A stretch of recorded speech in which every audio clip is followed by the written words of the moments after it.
Thank you for being here. Thanks for the download. Thanks for the listen. Ed Schultz, Susan Commentary. We're here Monday through Friday as we do it on this Wednesday. I'm watching Paul Ryan's press conference yesterday. I'm listening intently. I'm waiting for the magic words, and they just didn't come out. So I'm here to call bullshit on all of this morning to start things off. Folks, let me tell you something.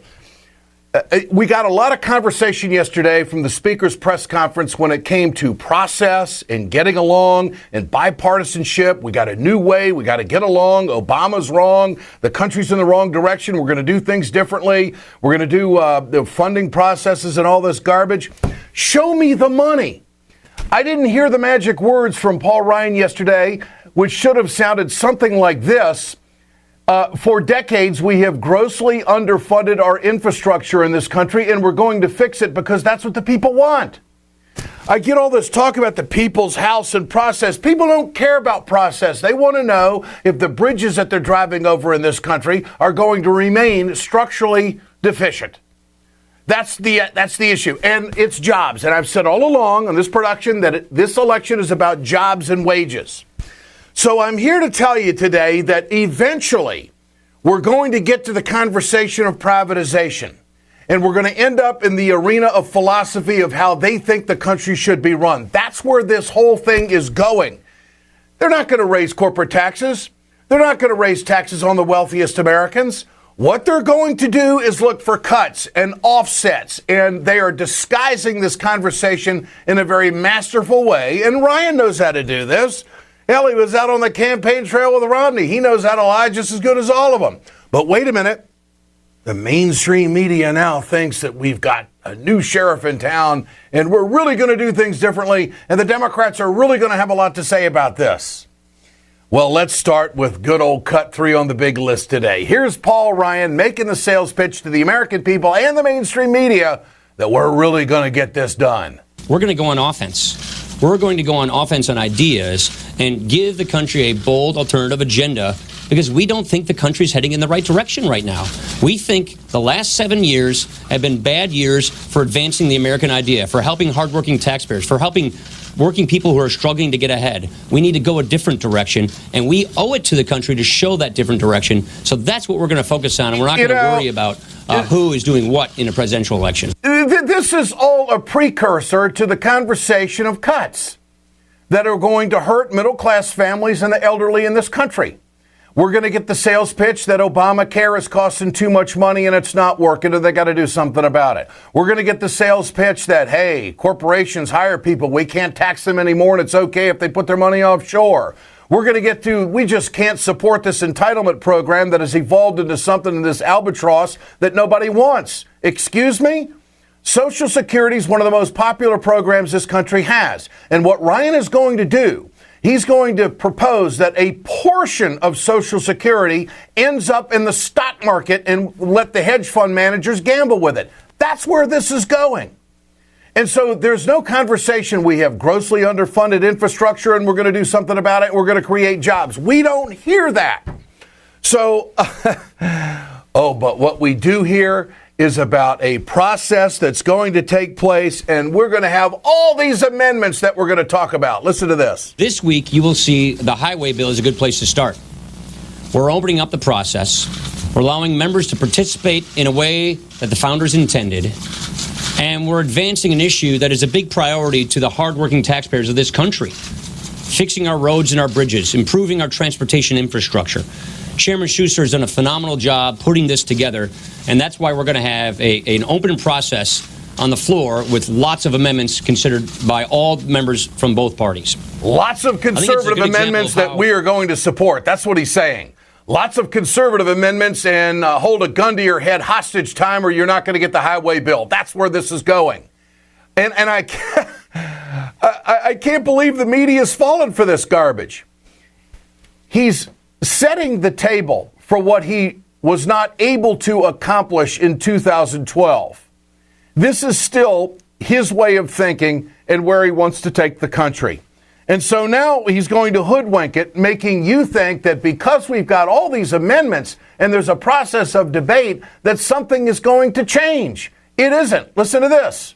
How are you going to approach the issue of riders? Are you prepared to have a confrontation over those riders? And what's your attitude about the importance of riders or social policy in the approach bill? We have a tough deadline, December 11th. We've got not a lot of time between now and then, so we're going to have to put together appropriations, but this is the legislative branch, and the power of the purse rests within the legislative branch, and we fully expect that we're going to exercise that power. Thank you, everybody. The challenge is now on the Democrats to make sure that there's going to be some language in some of this funding bill when it comes to where's the money coming from.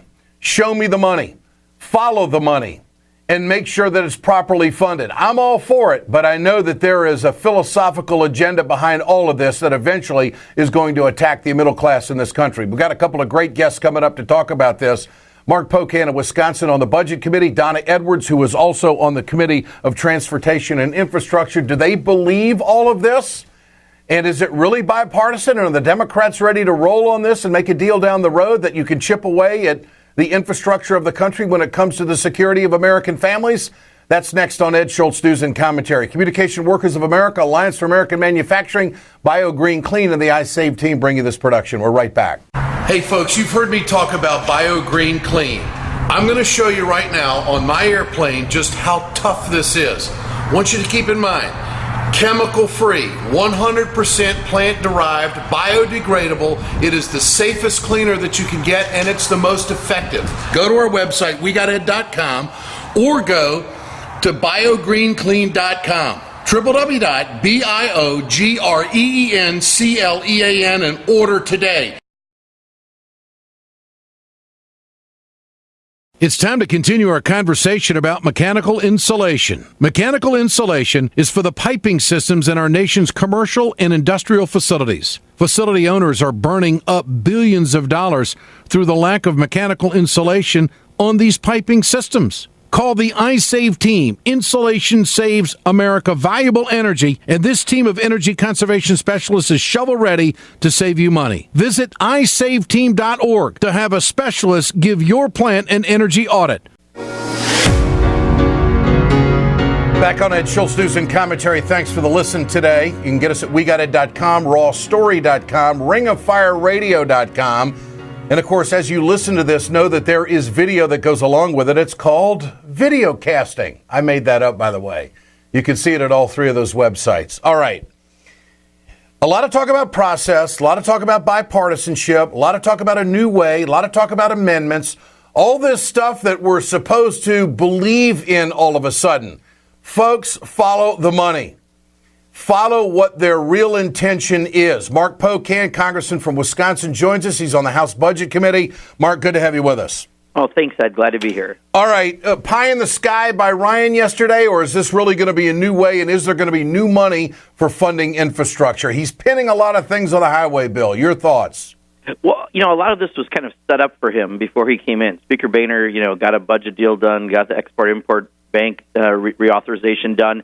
And the committee had already marked up their version of the transportation bill. So really, it's kind of not fumbling it during the week. What will really be the test is, do the hardcore Tea Party folks, once we get through this, because this has already been set up, allow him to govern after this point? And you're right, there's been a lot of talk. We just need to see some walk. All right. The number of amendments, that can get hung up for months. I mean, there's going to be a lot of people saying yes with their fingers crossed.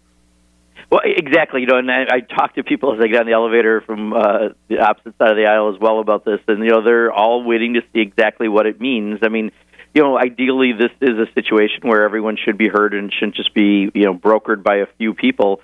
However, the reality is there's over 200 amendments on the transportation bill, and you could have a lot of votes, and some of those could be very tough votes. And we're going to see if this is what the Tea Party really wanted, or in the end, is what they really want was the stymieing of anything moving forward, period.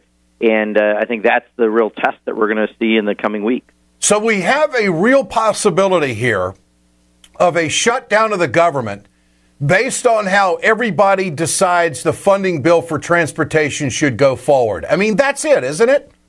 Well, I don't think you'll see a shutdown of government over the transportation bill, but we're going to have a bunch of appropriation bills coming up where, again, if everything is open to any amendment possible, and don't forget, that's what's shut us down the last several years from getting appropriation bills done.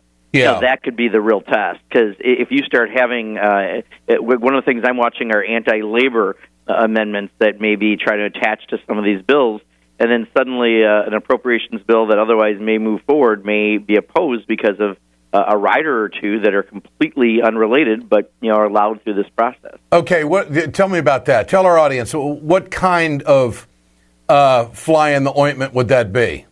Well, it would be huge, because potentially, if they start doing amendments on Planned Parenthood, or they do amendments on collective bargaining or Davis-Bacon, or some of the fundamental principles in labor, suddenly, it's going to be hard for us to move a bill forward if it's got some of these poison pills attached to it, because that would be just bad. And that's going to be the real test through this process, is does this just open itself up to that, or does this merely giving lip service to what the Tea Party said they wanted? We're going to find out how this unravels in the next 2 months. Does $325 billion work with a highway bill, in your opinion? Well, I'll tell you, if we can have a highway bill that goes beyond a couple months at a time, that is very, very important. You don't want a patch job. I got it. Yeah, the patch job doesn't do anything for local communities and states trying to determine their projects. Doesn't do anything for a contractor who has to buy equipment to do a project. In Wisconsin, just to give you an example, recently a report came out that we have the third worst roads in the country, according to the U.S. Department of Transportation. Part of it is the governor, Scott Walker, who hasn't put money in infrastructure, but part of it is we have to make sure there's federal dollars to move some of these projects forward. So everyone's district is touched by the transportation funding, and that's why I think, unless there's some really bad stuff added, this will move forward. Okay. Steny Hoyer says the new Speaker's refusal to rule out controversial riders is inconsistent with his duty to the responsibility stewardship of the House. What does he mean by that? Is this a very professional way of saying, buddy, what you're talking about isn't going to work? Yeah, when you're Speaker of the House, you're no longer a ranking chairman or a ranking member on the Republican Party on a committee. You're now Speaker of the House. That means Paul Ryan is my Speaker as much as he is Louis Gohmert's Speaker. Yeah. And that means if you're going to do something that stymies the process because you're going to allow these really completely extraneous amendments on that could block bills going forward, then you're going to be back to the same dysfunction we've suffered since I've been here. So, I think that's the warning he's trying to give him, as much as, Paul Ryan has to give something back to the Tea Party for kind of allowing him to be Speaker. Sure. As strange as that sounds, there's also a real problem with that process. Okay, so the elevator conversation in the rotunda is, by the Republicans, well, we'll see if this works. Oh, absolutely. Right? Okay. Yeah, I just came up the elevator today. Someone said, well, this is, the right thing. We should all have a chance. We'll see how it happens. And yesterday someone's like, yeah, we'll see. You can just tell there's a hesitancy. It is the right thing to allow amendments to move forward if they are germane, if they are relevant to the conversation. And, yeah, we should have tough votes. That's what we got elected to do, not just, sit back and not move anything forward. But if you're going to put Planned Parenthood onto everything, or if you're going to try to take away collective bargaining rights on things, then you're going to have real problems.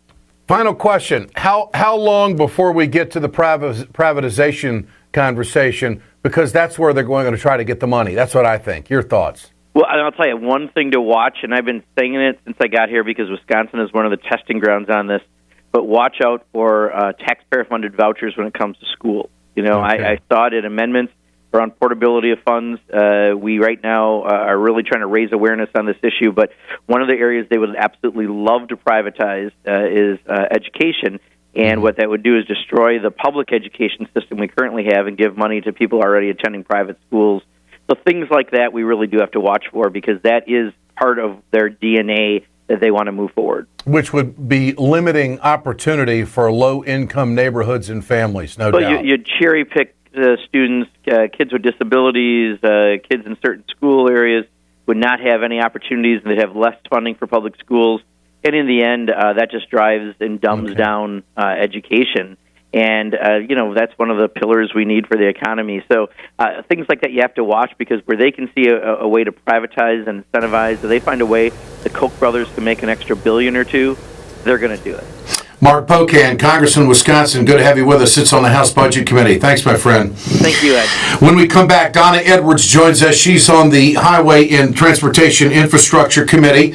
What does she think? More commentary coming up on Ed Schultz News and Commentary. Stay with us. We perpetuate a culture of crime all the way from Wall Street right down to the main street in our hometowns. It's worse than it has been since FDR took control of the problem and said we can't count on industry taking care of the American labor. They probably have already engaged into some type of criminal cover-up, and the law prohibits the government from even doing anything about it. Catch America's lawyer Mike Papantonio on YouTube at youtube.com/GoLeftTV. Ed Schultz News and Commentary. Thanks for the listen. And a reminder that this audio has video to it at WeGotEd.com, RawStory.com, and RingOfFireRadio.com. The folks at Ring of Fire, their website is on fire. Lots of great content there. All right. So what we're coming to the conclusion here is that we are expected to believe as consumers and as American citizens, taxpayers, that all of a sudden Paul Ryan is going to bring us to a point that they're going to be able to navigate through 280 amendments and get a highway bill of $325 billion. I tell you what, I got to buy a ticket to this one. I don't mean to be, skeptical beyond, but I think the realistic conversation here is understand what their mission is in totality. And this open process could quickly turn into, hey, it's my way or the highway. So let's go to Donna Edwards, Congresswoman from Maryland, who sits on the House Transportation and Infrastructure Committee. Congresswoman, good to have you with us. Good morning. Good morning. What do you think? Are you optimistic? Do you think this can work? Do you think the $325 billion is a realistic number to do what we haven't done in this country for years, and that's address a crumbling infrastructure? Your take on all of that? Well, I think it's a good start. Let me just say this. I actually do believe that we're going to be able to navigate through all of these, dozens and dozens and dozens of amendments. We went through quite a number of them last night, including one of mine that was actually accepted by the majority. And that is? And it was to change the way we're looking at stormwater impacts so we do it early in the process, and it actually ends up saving us a lot of money. We have a lot of stormwater runoff that really jeopardizes our infrastructure, and this would allow us to look at those issues early in the process to make sure that we can mitigate them and save taxpayers a little bit of money, maybe build some more infrastructure. Okay. So early on, they accepted an amendment from Congresswoman Donna Edwards. Maybe this is different. What do you think? Well, Ed, I'll tell you, I think that, look, it's a 6-year authorization. It only has a couple of years of funding, so I'm skeptical about that. It's 3 years of funding and a 6-year plan, right? That's right. But we do have a 6-year plan, which is more than we've had in a really long time, and our states, our governors, our legislature need to know that they have a 6-year authorization because then it helps to do the big stuff. Otherwise you're just left with doing a whole bunch of small stuff in the infrastructure, and we need to do big things in this country and put people back to work. But here's the scary thing, Congresswoman. No child left behind. We were told that the federal money was going to be coming to the local school districts some 15 years ago. It never happened. And so this is the hard work and the tough decisions to be made, that you could trust the Republicans and this conservative leadership that, we'll get there the final 3 years and make it happen. Isn't this somewhat of a leap of faith? Well, no, I don't trust the Republicans. What I say is let's get these couple of years done, take back the House, make sure that we have control of the Senate and the White House, and get a real infrastructure bill done. Okay. All right. So that, and I think that that's realistic because we've grossly underfunded infrastructure in this country for a long time. And why has this been such a fight? This never used to be a fight. Well, you're right, Ed. This is horrible because we know that we have a couple of $1 trillion in terms of an infrastructure deficit. That is all the infrastructure that needs to be improved. And we can see all around us, the roads, bridges. In fact, there's a road that goes through an overpass in my district where a piece of cement fell from the road and hit a woman in a car. Yeah. It's fallen apart. And so we know that when you invest $1 billion in infrastructure, you create about 35,000 jobs all across the income stream.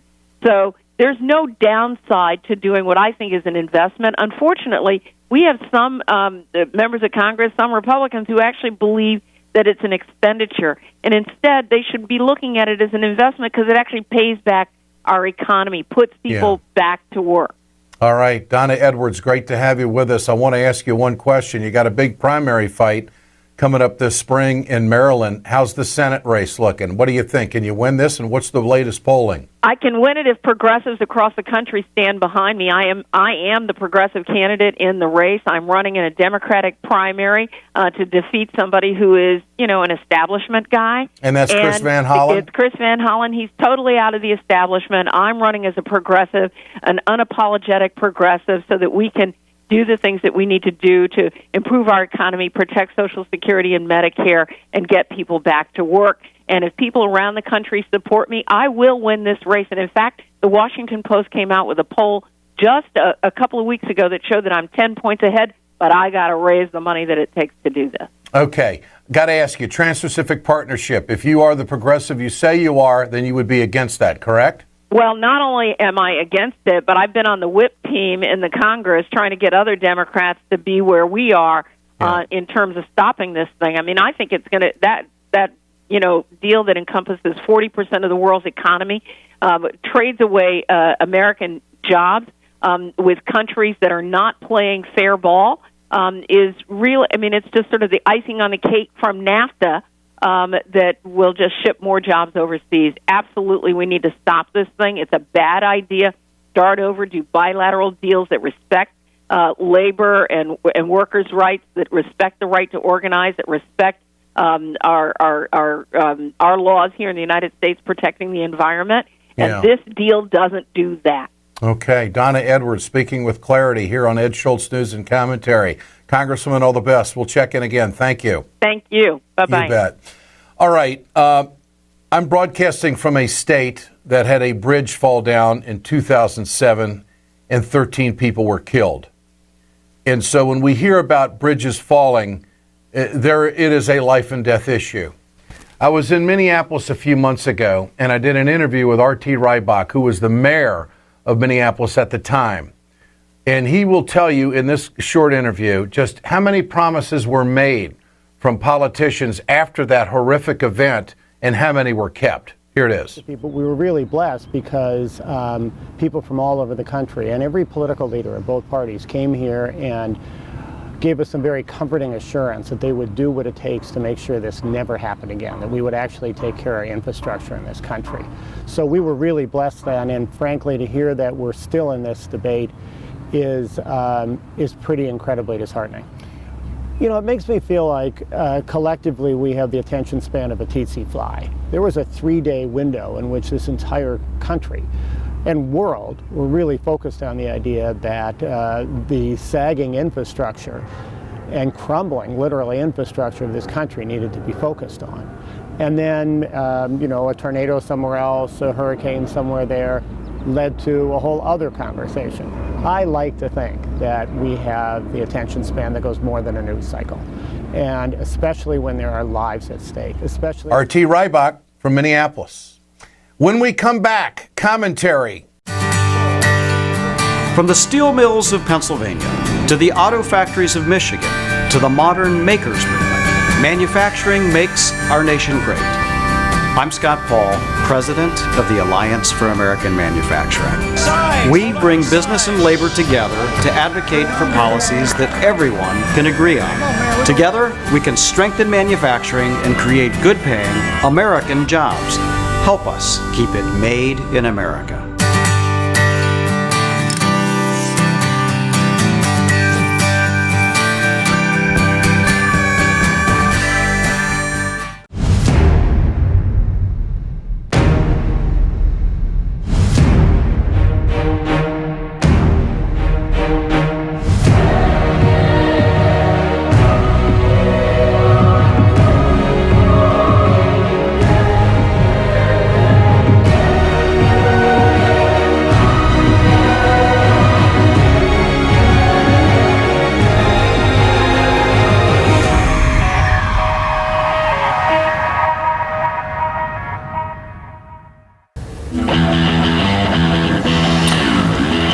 Good to have you back with us on Ed Schultz News and Commentary. So let's talk about the Clinton-Sanders race.